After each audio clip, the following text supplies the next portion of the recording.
Dirigeant. Dirigeant. Bon, regardez maintenant, tout en blanc là-bas. Tout en blanc. Mickey de Marseille. Voilà, c'est ça Kinshasa. Et on attend le pape dans 2 jours. Oh, j'aime quand il y a comme un oh là là. Longtemps oublié de tout le monde, mais autant plus déterminé à vivre et qu'à se pérenniser dans le temps. Il sera important que tous les Chinois soient mobilisés afin de venir accueillir ces grands hommes à Kinshasa, en ce lieu où nous sommes maintenant là, pour célébrer un grand événement, celle de la visite d'un homme tel que le pape François.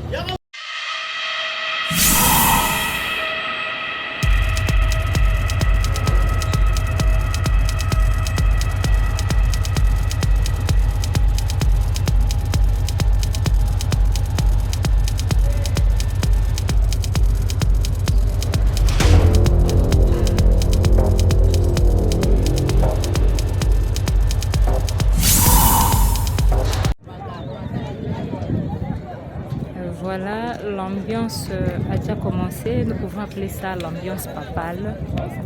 Ici sur le site de Ndolo, les Congolais sont déjà en effervescence en attente de l'arrivée du pape François. Comme vous le voyez vous-même.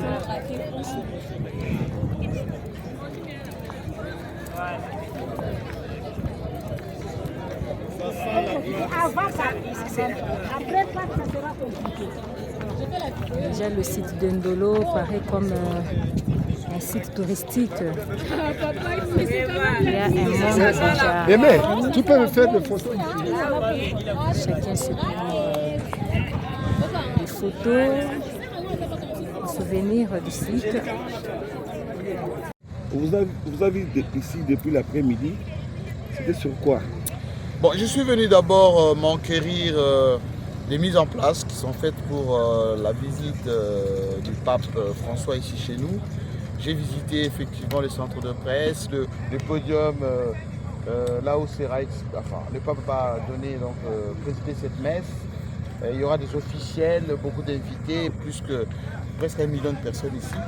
Je trouve que les dispositions sont déjà prises, tout se passe plutôt bien. Je viens de participer à un plateau de télévision là tout de suite en direct sur la TNC pour montrer effectivement que la RDC a pris toutes les dispositions pour que cette visite se passe dans les règles de l'art. Et j'ai invité les journalistes de Kinshasa de faire ce travail avec beaucoup de patriotisme parce que ça y va de l'image de notre pays.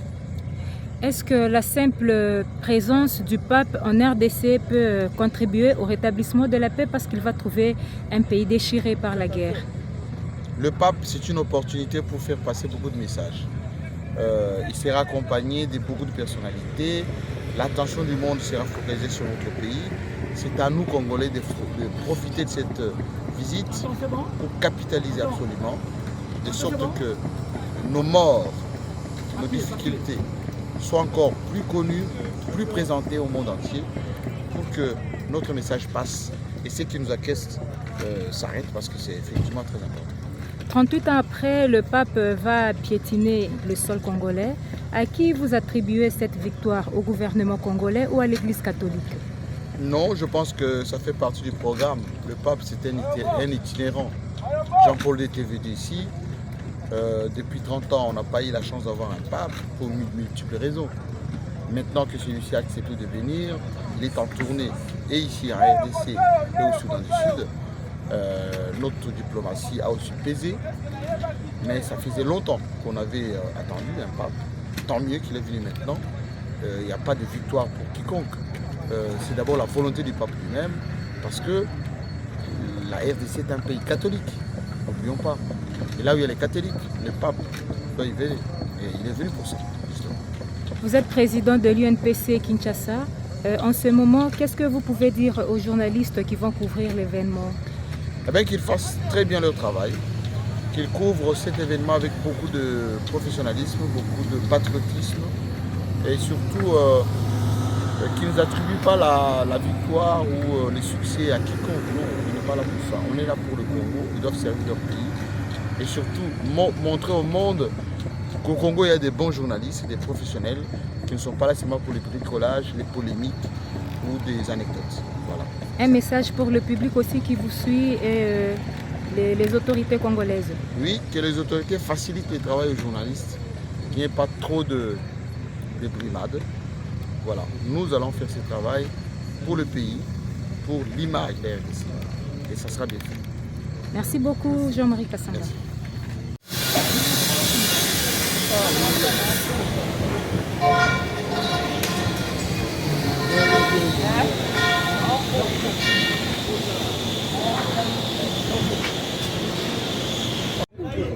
Bonjour CG.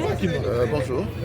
Vous pouvez d'abord présenter votre nom. Je me nomme Joël Munanga, secrétaire général et porte-parole du comité directeur de l'ASBEL Banakina. Dans 2 ou 3 jours, nous allons accueillir le pape sur notre sol, le sol congolais.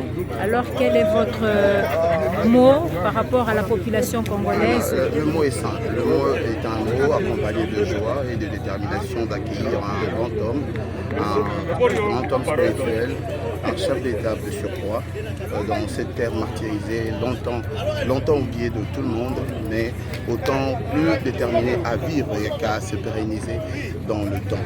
Il serait important que tous les Quinois soient mobilisés afin de venir accueillir ces grands hommes à Kinshasa, en ce lieu où nous sommes maintenant là, pour célébrer un grand événement, celle de la visite d'un homme tel que le pape François.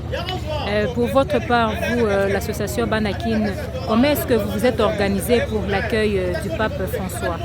Nous sommes à pied d'œuvre avec toutes nos bases disséminées à travers la capitale. Avec l'impulsion du président William Matulana, comme vous le savez aussi, nous soutenons l'idée selon laquelle la ville de Kinshasa est une ville foncièrement chrétienne et que sur cette base-là, nous organisons et nous mobilisons nos partisans, nos membres, nos sympathisants pour que l'accueil soit une réussite totale et historique. Croyez-vous que l'arrivée du pape peut changer quelque chose dans notre pays sur tous les plans? Vous savez, l'arrivée d'un grand homme change toujours des choses. La donne, elle est diplomatique, la donne, elle est doctrinale, elle est spirituelle. Autant de données peuvent converger en fait nos volontés de mettre fin à la guerre, fin à la manigance extérieure, fin à l'ingérence extérieure de mauvais goût. Et nous allons devoir, nous n'avons pas le choix. C'est une grande visite et c'est à nous d'en faire ce que nous voulons. Il suffit de mettre de la volonté et d'appliquer ce que nous aurons à entendre par le message de bonne foi et de paix qu'il apportera. Merci beaucoup, Céline. Merci.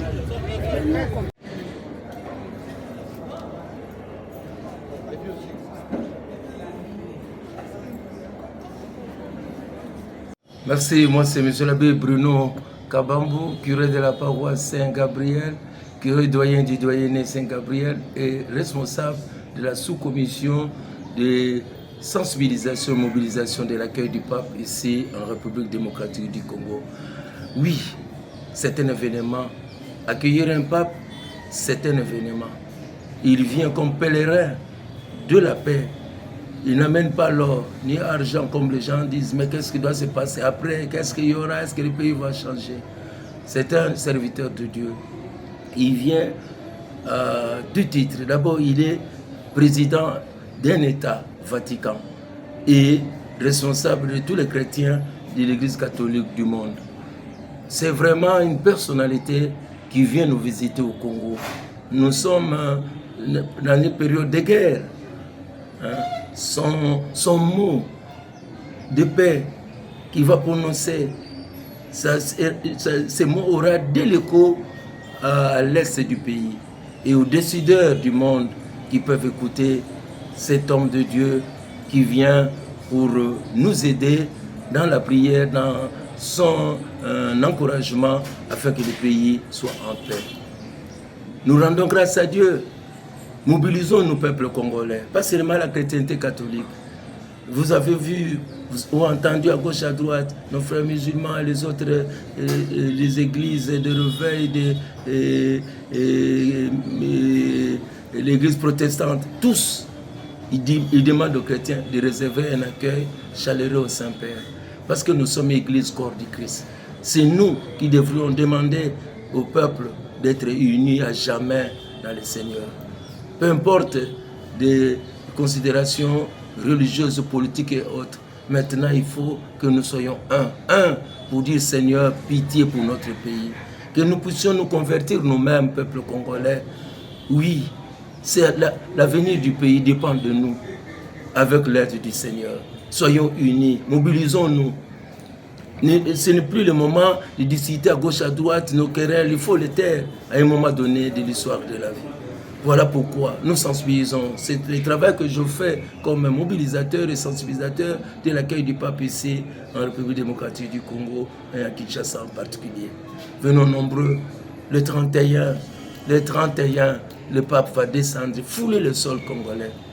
À partir de leur pot d'Injili jusqu'à l'Annonciature. Soyons nombreux le long de la terre, Lumumba, pour lui réserver un accueil chaleureux, digne de cet homme de Dieu. Papa mobile sera là, nous devons l'accueillir, nous le verrons. Et en Ndolo, soyons nombreux, il y en a qui vont passer faire la veillée là-bas pour ne pas être surpris le matin. Nous encourageons cela, mais il ne faut pas provoquer les gens. S'il y a un élément suspect, il faut le dénoncer. On amène seulement des bouteilles d'eau, pas des bouteilles, comme nous amenons là et tout ça, mais en plastique, pas en verre. Voilà la grande exhortation que nous voulons lancer au peuple congolais et à la communauté chrétienne dans tout son ensemble. Il y en a qui seront dans les autres diocèses du pays, dans d'autres coins du pays, communion dans la prière. Parce que la prière, c'est cette arme-là, puissante. Le Seigneur va nous bénir. Et puis également, comme je parlais de la visite du Saint-Père, donc le mardi, le lundi, il vient veiller en Ndolo. Le mardi à 10h, c'est la grande messe où il va offrir au peuple congolais et remettre le Congo entre les mains du Seigneur. À 10h, à l'aérodrome de Ndolo, le mardi. Et puis le mercredi, nous serons avec le jeune au stade de Martyrs. Et là, il va communier avec tous les jeunes. Il va dire merci au Seigneur avec tous les catéchistes et tous les jeunes de la ville province de Kinshasa. Surtout les chrétiens, nos jeunes, soyez nombreux, mais d'abord Ndolo.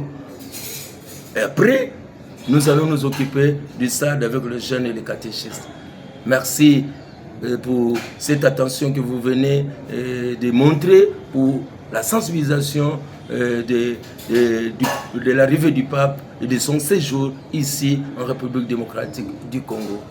Merci également parce que vous m'avez posé la question, monsieur l'abbé Bruno, si tu as totalisé 30 ans de sacerdoce. Oui, j'ai totalisé 30 ans de sacerdoce.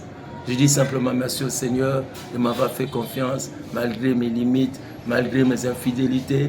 Ce qui a été positif, merci Seigneur, continue à m'assister jusqu'au soir de ma vie. Ce qui a été bon, donne-moi encore la force d'aller de l'avant, de continuer ta mission. Je rends grâce à Dieu pour toutes les personnes qui ont prié pour moi dès la jeunesse, dès la formation, dès le premier pas dans les sacerdoces, les paroisses où je suis passé, ici et là à Kinshasa. Peut-être par faute de temps, mais je dis dans son ensemble, merci. Et aujourd'hui, à la paroisse Saint-Gabriel. Merci également à vous, communicateurs, vous, les hommes de la presse, parce que ce que vous faites, ça nous donne également la joie d'avancer et de demander aux gens à travers vous pour que les gens prient pour nous. Nous ne sommes que des serviteurs inutiles, prêtres, pas pour nous-mêmes, prêtres pour les hommes. Si vous priez pour nous, le Seigneur vous bénira, parce que nous serons des bons prêtres, des saints prêtres qui vont vous montrer le chemin du Seigneur. Si nous ne sommes pas des bons prêtres, c'est vous qui perdez. Priez pour nous, pour que l'humanité ne domine pas sur la sainteté que nous devions afficher. Et nos paroles, nos dires et le faire doivent marcher ensemble. C'est grâce aussi aux médias, parce que les médias élèvent, les médias peuvent aussi vous abaisser. Mais pour vous, c'est pour montrer au peuple de Dieu, voilà un serviteur de Dieu, priez pour lui, aider pour qu'il soit là, un bon serviteur jusqu'au soir de sa vie. Merci beaucoup, monsieur l'abbé. À moi de vous remercier. Merci. Ça, c'est Nyota. Voilà. Nyota, ça va passer aussi à la RTNC2. Bazusco Chimba, Casseta Monte Barabi, Yoke Tambaru Chef, Abia Alain Tambaru Chef, Grave. Thomas, baukundaka, utande baukundaka.